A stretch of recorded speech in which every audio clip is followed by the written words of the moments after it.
शिवाजी शुरू करू का?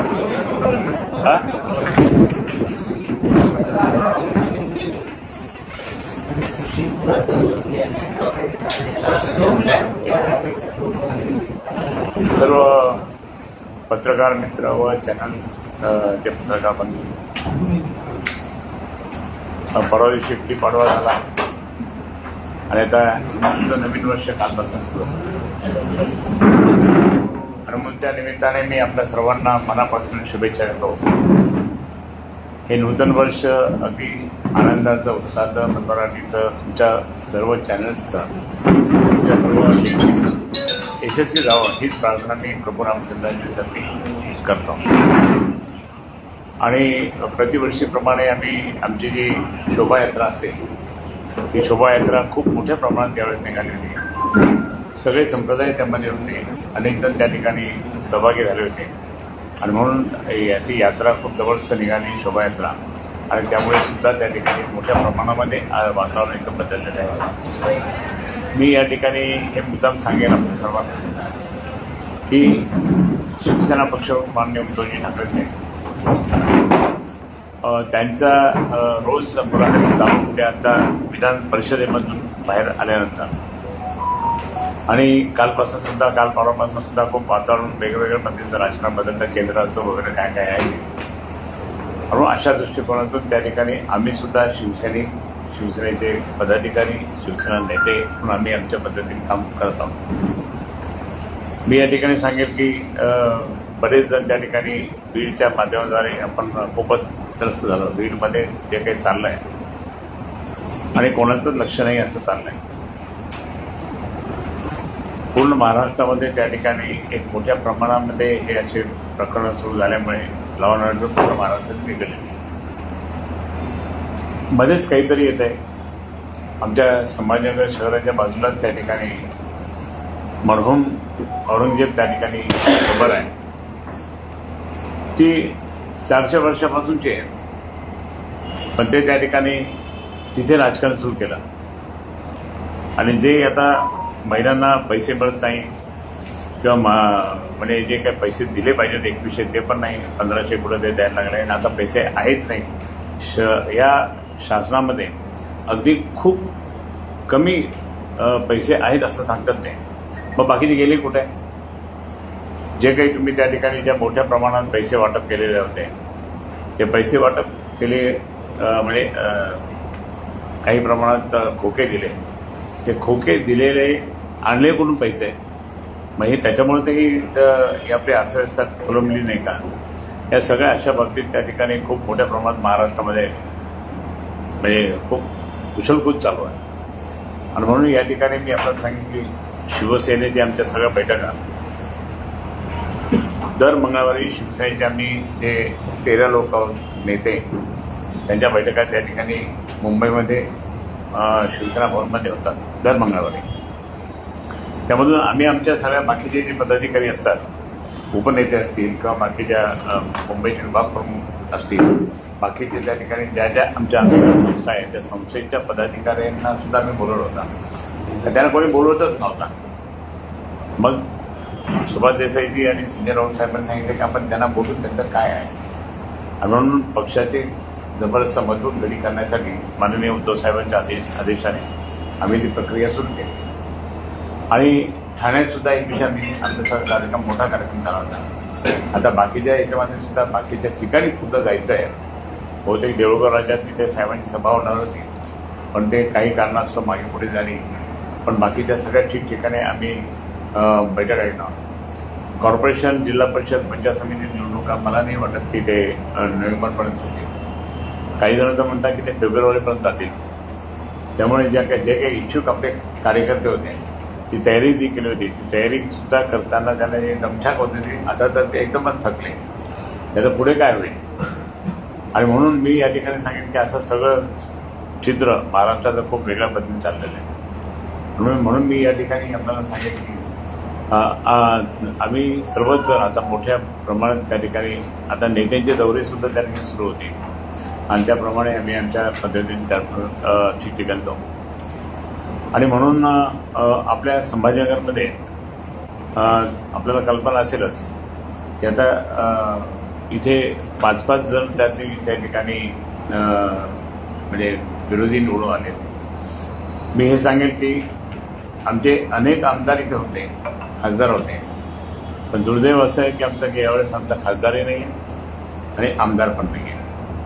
म्हणून आता ही अशी परिस्थिती पूर्वी पण होती. ज्यावेळेस महानगरपालिकेची 1988ला निवडणूक झाली, त्या निवडणुकीच्या वेळेस आमदार नव्हता, खासदार नव्हता, पण तरी त्या ठिकाणी त्या निवडणुकीमध्ये आम्ही शिवसेना प्रमुखांच्या आशीर्वादाने प्रचंड यश कमावलं. आणि नंतर पहिल्या वर्षी महापौर झाला नाही, पण दुसऱ्या वर्षी महापौर झाला. त्यावेळेस शिवसेना भाजप युती नव्हती आणि भाजप त्या ठिकाणी त्या इलेक्शनमध्ये आम्ही 27 जागा जिंकल्या, त्या आउट ऑफ 60, पण भाजप 0 होती, 0. जनता दल 0 होती. बाकी काँग्रेससुद्धा त्या ठिकाणी अपक्ष उभे केले त्याने. आता यावेळेस तर त्या ठिकाणी खूप मोठ्या प्रमाणात चित्र काहीतरी वेगळं दिसायला लागलं. काय होईल असं सगळ्यांना वाटतं, पण आता ते कधी निवडणुका घेतील काही सांगता येत नाही. या दृष्टिकोनातून जर पाहिलं असेल तर देशातलं वातावरण, महाराष्ट्रातलं वातावरण खूप वेगळ्या पद्धतीने चाललं आहे. प्रचंड जातीवाद निर्माण होत आहे, ठिकठिकाणी दंगली धुपळे होत आहेत. औरंगजेबची गवत आपल्या इथे, आपण सर्वांनी त्या ठिकाणी शांतता ठेवली, पण नागपूरला, मुख्यमंत्र्यांच्या नागपूरला त्या ठिकाणी मोठ्या प्रमाणामध्ये दंगल झाली. दंगल काही प्रमाणात इतर ठिकाणी सुद्धा बारीक बारीक झाली, पण अशा दंगली ह्या शासनकर्त्यांना किंवा शासन चालत असताना ही होऊ नये अशी आमची पण भूमिका असते. आणि म्हणून मी या ठिकाणी आपल्याला सर्वांना सांगेन की तुमचं सहयोग, सहकार्य आमच्यावर असू द्या. आम्ही निश्चितपणे या ठिकाणी चांगल्या दृष्टिकोनातून या ठिकाणी पुढे काम करू. आणि जे आत्तापर्यंत काल मला काही लोक भेटले होते, परवाही काही लोक भेटतात, पाणी येत नाही, पाणी येत नाही, पाणी येत नाही. पाण्याचं इतकी मोठी बोंब झाली आणि आम्ही आता आमच्या बैठका घेतल्या आहेत की पाण्याच्यासाठी त्या ठिकाणी आम्ही छोटे मोठे आंदोलनापासून मोठं आंदोलन घ्यायचं. या महिनाभरात त्या ठिकाणी माननीय आदित्य साहेबांना बोलून सगळ्या दृष्टिकोनातून ते आंदोलन म्हणजे एकत्र करू आणि मोठा हंडा मोर्चा किंवा बाकीचा पाण्यासाठी मी मोर्चा काढणार आहोत. हा मोर्चा इतका मोठा प्रचंड निघणार आहे, कारण काय झालं की आता लोकांना कळलं की काय. मी या ठिकाणी मुद्दाम सांगेन की आम्ही जे काही पाण्याची योजना आणली होती केंद्र सरकारकडनं, ती जर झाली असती तर 4 वर्षापूर्वी ते पाणी आपल्या सर्वांना मिळालं असतं, पण ते काही होऊ न देण्याचं कारण काही लोकांनी केलं होतं. आणि म्हणून मी या ठिकाणी सांगेन की पाण्यासाठी आंदोलन बाकी आता पाहा सगळीकडे. आता मुंबईत काल आम्ही शिवसेना नेत्यांची बैठक आमची होती ना, त्यावेळेस मुंबईच्या सर्व नेत्यांनी सांगितलं की आता खूप काही वाढवून टाकलं तिथे, हे वाढ ते वाढ, टॅक्सेस इतके वाढवले की आता लोक कसे करतील आणि या भागाने. आणि मग अशा पद्धतीने टॅक्स वाढवले जातात. पैसा नाही म्हणून त्या ठिकाणी वाटत असतं, त्या ठिकाणी जनतेला रडण्याचं काम सुरू लागलं आहे. हा सगळा राजकीय दृष्टिकोन जर पाहिला तर एक मोठ्या प्रमाणात आम्ही एक आंदोलन त्या ठिकाणी घेणार आहोत. आणि म्हणून मी या ठिकाणी आपल्याला बोलवताना राजकीय परिस्थिती सगळी सांगितली. आणि आता तुम्ही मागणी विचार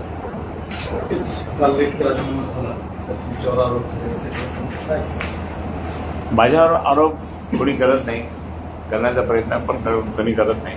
पण एका व्यक्तीने जो काही राजीनामा दिला तो मी काल माझ्या व्हॉट्सअपमध्ये पाहिला. ती व्यक्ती महानगरपालिकेमध्ये शिवसेना पक्षाला प्रचंड त्रास देत होती. महापालिकेच्या ज्या काही महापौर झाले, 2 महिला महापौर झाले, 1 पुरुष महापौर झाले, बाकीचे अजून 1 पुरुष महापौर झाले.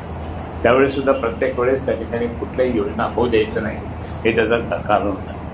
आणि म्हणून जी आज पाण्याची योजना जी आपल्याला झाली असेल तर 3 वर्षापूर्वी आपलं पाणी मिळालं असतं आणि आता 2800 कोटीपर्यंत गेले. 792 कोटीची ती BPPची योजना होती, ती हाणून पाडण्याचं कामसुद्धा त्या व्यक्तीनेच केलं. आणि म्हणून ब्लॅकमेलिंग चिरताना एरियात सगळे उद्योजक म्हणून होते. ब्लॅकमेलिंग आम्हालाही माहीत आहे. त्याच्यानंतर माझ्या पहिल्या लोकसभेला सुद्धा मी खूप विरोध केला अगेन्स्ट काम केलं. नंतर इथे सुद्धा त्या ठिकाणी आता यावेळी सुद्धा अगेन्स्ट काम केलं आणि परत म्हटलं आहे की मी मुंबईला 32,000 लीड मिळवून दिली. मग असं असताना सुद्धा मी या ठिकाणी सांगितलं की तरीही त्या ठिकाणी आमच्या एका नेत्याने त्या ठिकाणी त्याला आणलं आणि तिकीट मिळवून दिलं. हरकत नाही. आता एकदा तिकीट माझी मी कसं आहे माहिती आहे का, मी शिवसेना प्रमुख आणि बाळासाहेब ठाकरेंना कठोर शिवसैनिक आहे. ज्या वेळेस शिवसेना प्रमुखांनी काय आदेश दिला तो आदेश पाळायचं काम आम्ही करतो. आज उद्धव साहेबांचा तो आदेश आला तो आम्ही पाळतो. पक्षाने जे निर्णय दिला तो आम्ही पाळतो म्हणून आम्ही काम केलं. आता मला सांगा की आता माझा त्याचा काही संबंधच नाही.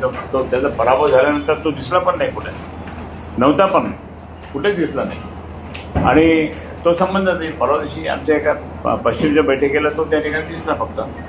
पण त्याच्या आधी सगळे काही मोठमोठ्यांचे फोटो जाहिराती जर पाहिलं त्यांचा एकट्याचा बाकीच्या इतरांचा फोटो होता. ते त्यांच्या विरोधात होते. ते आता पालकमंत्री झाले, त्यांच्याबरोबरचा फोटो पण आहे. आणि मग अशा पद्धतीने जर पाहिलं तर फक्त येऊन शिवसेना खराब करण्याचं, शिवसेना डिस्टर्ब करण्याचं काम ह्या व्यक्तींनी केलं कोणाच्या सांगण्यावर. आणि म्हणून त्या ठिकाणी आता असं त्यांना वाटतं की आम्हाला कोणी विचारत नाही. कसं विचारत नाही? तू येतच नाही बाबा, तू जर आला असतं तर काय झालं असतं. आणि म्हणून मी त्याला काही इतकं ते त्याच्याबद्दल जास्त बोलून काही मी त्याला त्याचं महत्त्व वाढत नाही. म्हणून प्रत्यक्षात या ठिकाणी सांगेल की असे लोक त्या ठिकाणी येतात आणि संघटना खराब करून बिघडवतात.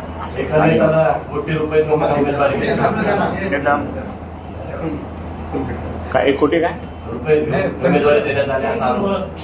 कोणी आम्ही दिले त्यांनी घेतले नाही. त्यात मी तो नेता तर नाही म्हणून मी काय बोलत नाही करत होते. पण एक सांगेल की महाराष्ट्रामध्ये एक चांगली महानगरपालिका म्हणून एक नावारूपास झाली होती. त्यामध्ये चांगले प्रोजेक्ट आम्ही आणले होते. ते प्रोजेक्ट त्या ठिकाणी डिस्टर्ब करायचं काम केलं. इंडस्ट्रियल एरिया वाढवण्याचं काम करत असताना त्या इंडस्ट्रियल एरियामध्ये सुद्धा ब्लॅकमेलिंग केली. ज्यावेळेस आता इतकं पक्षाच्या विरोधात काय उद्धव साहेबांच्या विरोधात सुद्धा तो बोललेला विधानाच्या ह्याच्यामध्ये महापालिकेमध्ये ते सगळं मानणं कठीण आहे. उद्धव साहेबांच्या अगेन्स्ट पण बोलला, पक्षाच्या अगेन्स्ट पण बोलला, माझ्या अगेन्स्ट तर रोजच बोलायचं, सगळंच काय तरी आम्ही सहन करायचो.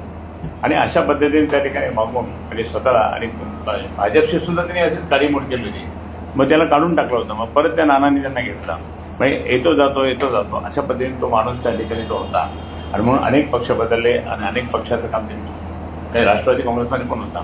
असे त्या ठिकाणी आमच्या म्हणजे आमच्या पक्षात घेतला मी आणि आम्ही काम केलं. तुम्हाला सांगतो की मागच्या वेळेस त्याला 42,000 मत मिळाले होते आणि आता यावेळेस लाखाच्या वर गेले. ते फक्त शिवसैनिकांच्या मेहनतीने. काल रात्रीपासून मला इतक्या शिवसैनिकांचे फोन आले, अनेक महिला शिवसैनिकांच्या फोन आले. आम्ही इतकं काम केलं म्हणे आणि हा माणूस असा बोलतो, हे बरोबर नाही म्हणे. विजय प्राप्त झाला नाही म्हणून आता कोणावर पण कोलित करायचं. पण आम्ही ते काम केलं म्हणे. आता तुमच्या माहिती मी तर शेवटच्या दिवशी सुद्धा खूप सगळीकडे बजाजनगर इकडे तिकडे पूर्ण फिरत होतो. त्याचा फॉर्म भरायला मी गेलो होतो.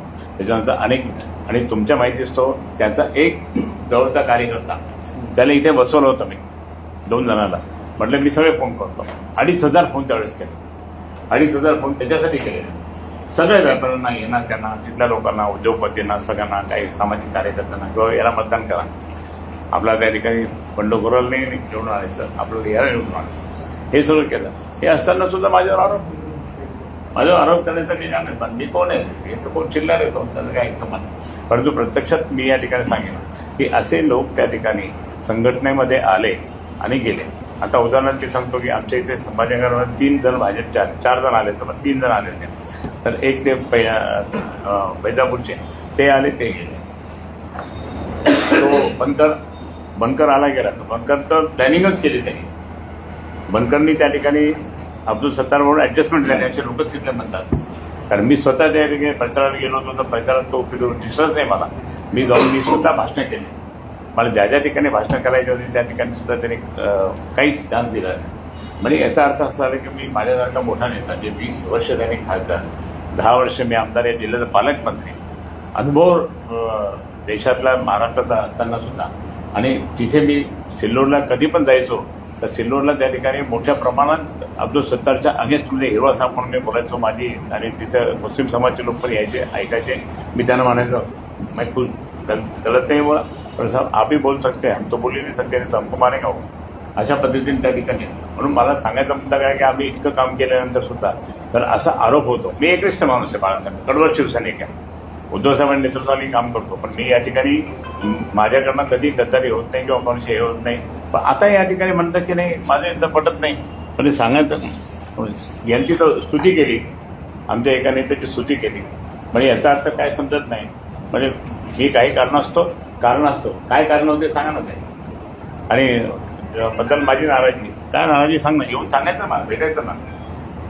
निवडणुकीत हरल्यानंतर तो दिसलाच नाही काय, त्याला कुठे फॉरेनला गेला, कुठे इकडे गेला, मी विचारतो कुठे गेला, तो त्यांना बोला माहीत नाही कुठे गेला.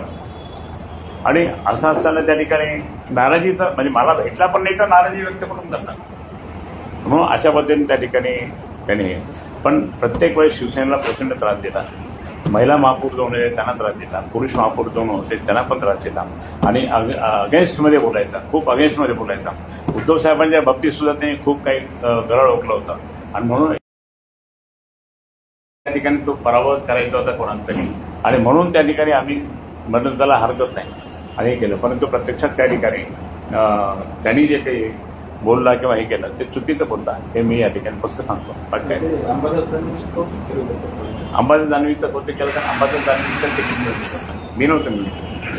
कारण मला माहीत होतं पक्षातला माणूस इतके 4-5-10 लोक होते, त्याच्यातला माणूस तिला सोडून बाहेरून आणायचं म्हणजे काय प्रकार पक्षात पण नव्हतं का, ही माझी भूमिका होती. मग त्यात समजून घ्या काय, तुम्हीच सांगा, मी नाही काय बोलत, तुम्ही समजून घ्या. मी तर 8 जून 1985 पासून नॉनस्टॉप या ठिकाणी आहे, कुठेच गेलो नाही, कुठेच जाणार पण नाही. हे ते असताना सुद्धा बाहेरून येतात लोक आणि त्या ठिकाणी काहीतरी बोलत बसतात, काहीतरी राजकारण सुरू करतात, हे मला आवडत नाही. नाही आता ते मुद्दा अंबादास दानवे त्यांना आणलं, तिकीट मिळून दिलं, माहीत नाही काय झालं. तू काय म्हणलं तू माहीतच, बारीक काय म्हणलं का,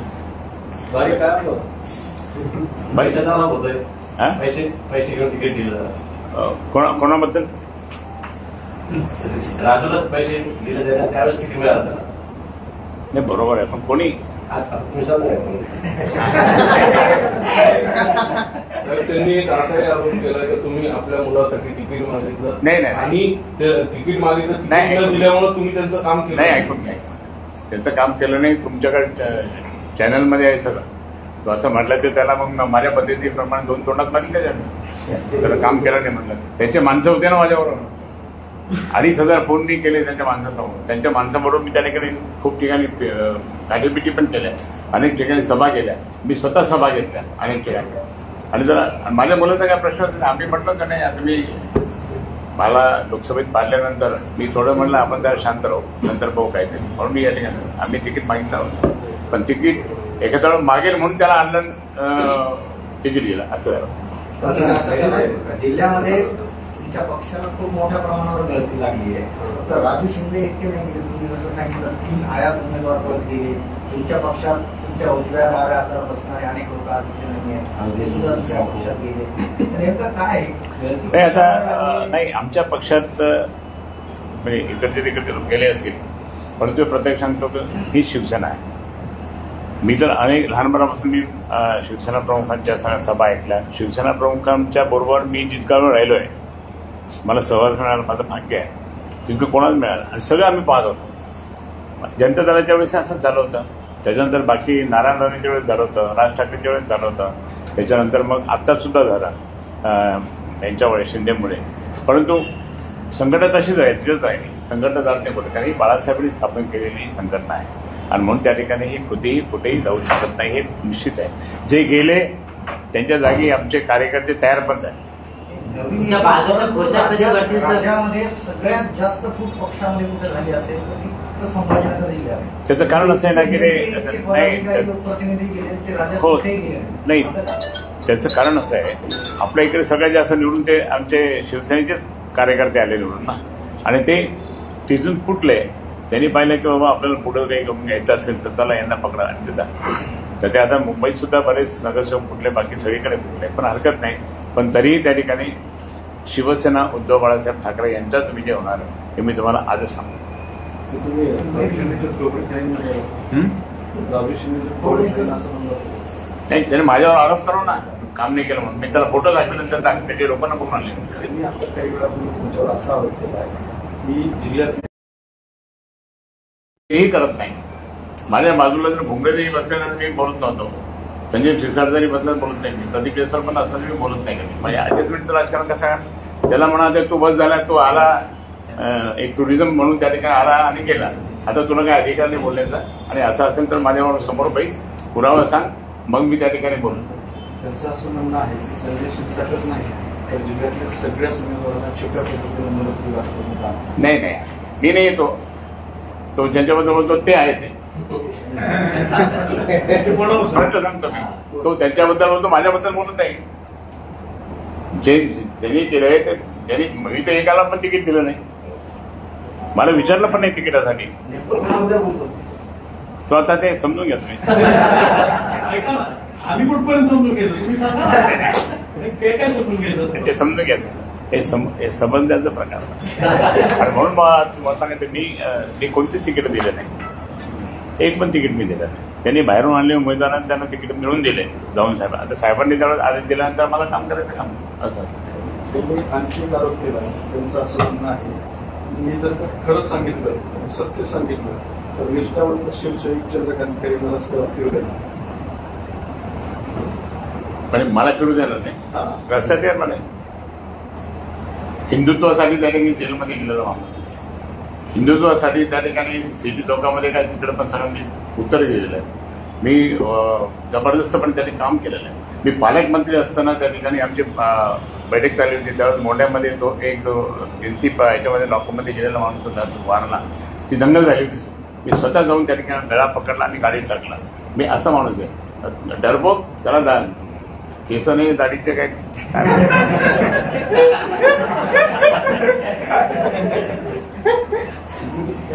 म्हणून या ठिकाणी असे चिल्लर माणसाला भाव देत नाही. मी एकनिष्ठ आहे आणि लोकांना माहीत आहे. परवाची मिरवणूक सुद्धा त्या ठिकाणी एकनिष्ठतेच्या याच्यानेच सगळे आले होते, सगळेजण आले होते. हा कुठे होता, हा जो त्याविषयी हा कुठे गेला. दानवे साहेब सुद्धा आले. त्यांना मी सांगितलं, दानवे साहेब शेवट पण राहायचं बरं का माणूस, तर तुम्हाला म्हटलं होता. हो हो, आणि गेले निघून. त्यानंतर मुंबईत आहे. इथे येऊन त्या ठिकाणी मी एकटा 20 वर्षापासून मी मिरवणूक काढतो. एकटा 20 वर्षापासून काढतो. कोणाकडनंही एक लाख पैसा न घेता या ठिकाणी नामधारी अपेक्षा मी करतो, बाबा तू 10 पैसे खर्च करावं लागतील, पैसे खर्च करू नको, तू आहे अशा पद्धतीने त्या ठिकाणी आम्ही करतो. पण ठीक आहे, ते चालू असतं.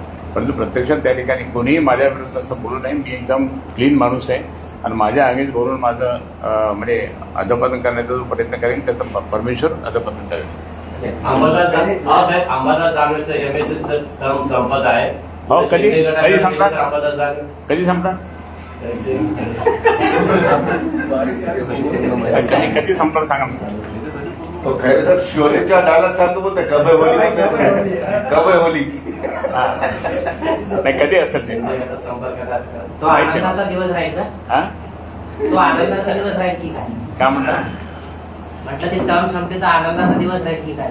नाही, आनंदाचा दिवस नाही. एक चांगला कार्यकर्ता आहे तो आणि खूप काम करणारा कार्यकर्ता आहे. सगळीकडे फिरत असतो आणि त्याला माहिती आहे की पुढे काही होणार नाही. पण नेते तर होऊन जा, साहेबांकडे जाऊन त्या ठिकाणी ते नेतेपदाला पण भूमिका केली. फक्त माझ्या इलेक्शनच्या वेळेस मला जास्त मतदान निवडून देण्याचं कामासाठी केलं त्याने.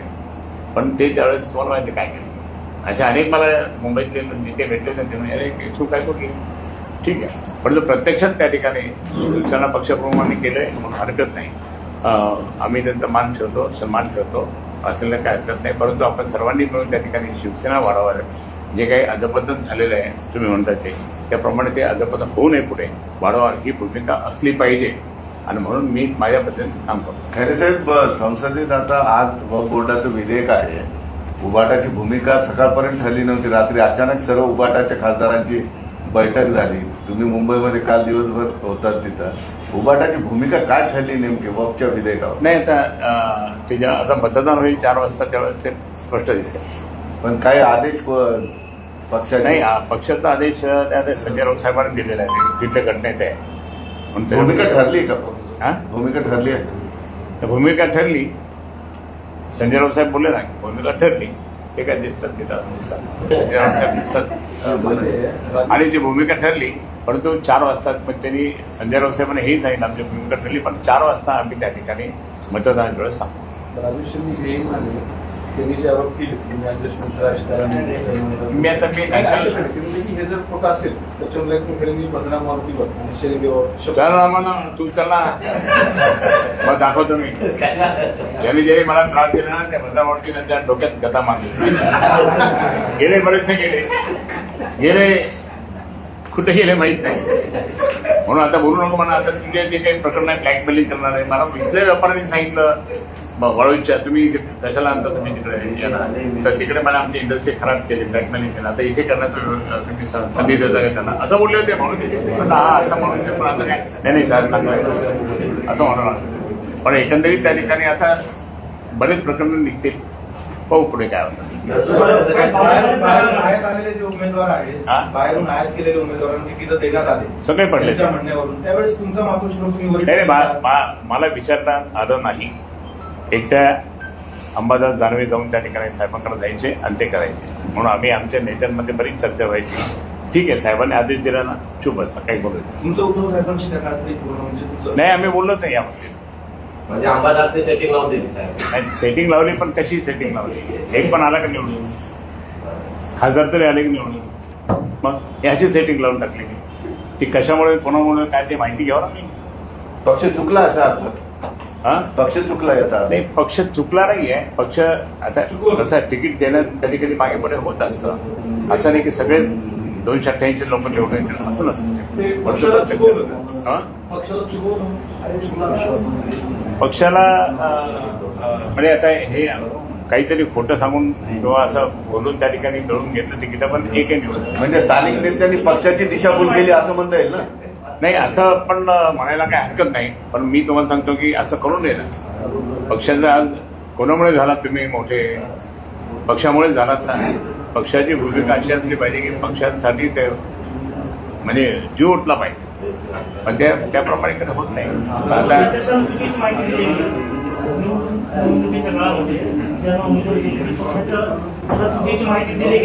हा चुकीची माहिती दिली. हा ब्लॅकमेलिंग करतो.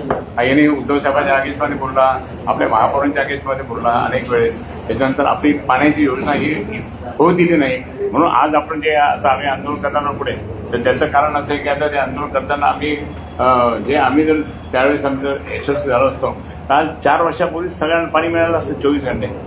पण ते होऊ दिलं ना. समजून घ्यायचं होतं तर त्या माणसाचं नाव काय सांगा. आता समजून घ्या, नाव काय तुम्ही समजून घ्या. बारीला विचारा बारीला.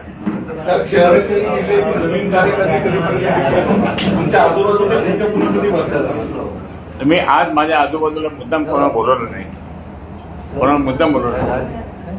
कारण आजूबाजूला आलेल्या लोकांना काहीतरी वेळ म्हणजे कळू द्या ना की मी काय करतोय एकटा. आणि जे गेले असेल जाऊ द्या, जे जातील ते जाऊ द्या. उद्धव साहेबांनी सांगितलं 40 आमदार गेले तरी उद्धव साहेब जाऊ द्या. आताही म्हणतात ज्यांना जायचं त्याचा परवा करायची नाही, पण आपण मजबूतीने त्या ठिकाणी शिवसेना पद उभी करायची ही मात्र आम्ही सर्वांनी खून घाट घातलेली. तुम्ही परखड बोलणारे म्हणून अशी तुमची ओळख आहे, परंतु तुम्ही कुठेतरी अंबादास दानवेंचं नाव घेण्यासाठी कचरतात असं दिसतंय. तुम्ही वारंवार उल्लेख करता की माझ्या निवडणुकीमध्ये त्यांनी काम केलं नाही, सर्व तिकीटे त्यांनी मिळवून दिली, मला विचारलं नाही किंवा आणखी काही. आताही विचारत नाही तो, आता पण विचारत नाही. आमची मातोश्रीमध्ये ज्यावेळेस बैठक ऐकून घ्या, मातोश्रीमध्ये ज्यावेळेस बैठक झाली होती आपल्या जिल्ह्याच्या पदाधिकाऱ्यांची, त्यावेळेस त्र्यंबक तुपे म्हणे की ह्या दोघांनी एकत्र राहिले तर अजून फायदा होईल, पण हे दोघं एकत्र राहत नाही. तर मग साहेबांनी सांगितलं साहेबांनी काही बाबतीत असेल तर मला सांगा, आणि अंबादासच्या बाबतीत काही असेल तर त्या ठिकाणी त्याच्या आईला सांगा, पण समजून घ्या. म्हणजे पण त्याच्यानंतर आम्ही एक काम करू असं सांगितलं, पण कुठे मला कधी विचारत पण नाही. अंबादास दानवे मला कोणत्याही कार्यक्रमामध्ये बोलत नाही, काय प्लॅनिंग करत नाही. मी पण शिवसेनेचा नेता आहे, कधीपासून सुरुवातीपासूनचा नेता आहे. ते तर आता आले, पण मी शिवसेना वाढवली, टिकवली, मोठी केली, हे तुम्ही पण जाणता. सर्वांना सामान्य जनता बोलते नाही. खरं खैरे साहेबांनी त्या ठिकाणी हे शिवसेना टिकून ठेवली. पण हे इतकं असताना मग कमीत कमी काही धोरणं काही करायचं असेल तर आपण एकत्र बसून केलं पाहिजे ना. पण अंबादास काय तो खूप मोठा म्हणजे विरोधी पक्ष नेता आहे आता. ऑगस्ट पर्यंत ऑगस्ट पर्यंत आहे, तोपर्यंत चालू द्यायचं. पाणी गेलं तरी अजून वरिष्ठ हे एवढं पाणी गेलं तरी वरिष्ठांचा त्याचा हळूहळू समजून येईल काय. हंडा मोर्चा तुम्हाला माहित असेल की आम्ही त्यावेळेस एकदा हंडा मोर्चा काढला होता. बीडी सानप त्यावेळेस उपायुक्त होते, आयुक्त म्हणून रजेवर होते, आणि त्यावेळेस आम्ही हंडा मोर्चा काढला होता.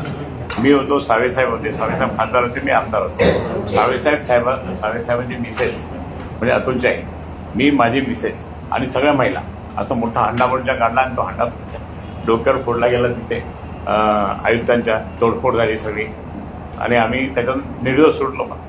पण सांगायचा मुद्दा असा आहे की तो भयानक जबरदस्त त्या ठिकाणी आंदोलन होतं शिवसेनेचं. आताही कधी त्या पद्धतीने नाही तर कोणत्या ना कोणत्या पद्धतीने आम्ही काढणार. नाही, आंदोलनाचा जीव संपला तसं नाहीये. आंदोलन आम्ही करू, जे काय असेल तर आम्ही करू. आम्ही पुढे राहू ना. आम्ही पुढे राहिलो तर सगळे पाठीमागून सगळे येतात. मग तारीख काय म्हटलं एक महिना अजून एक महिना.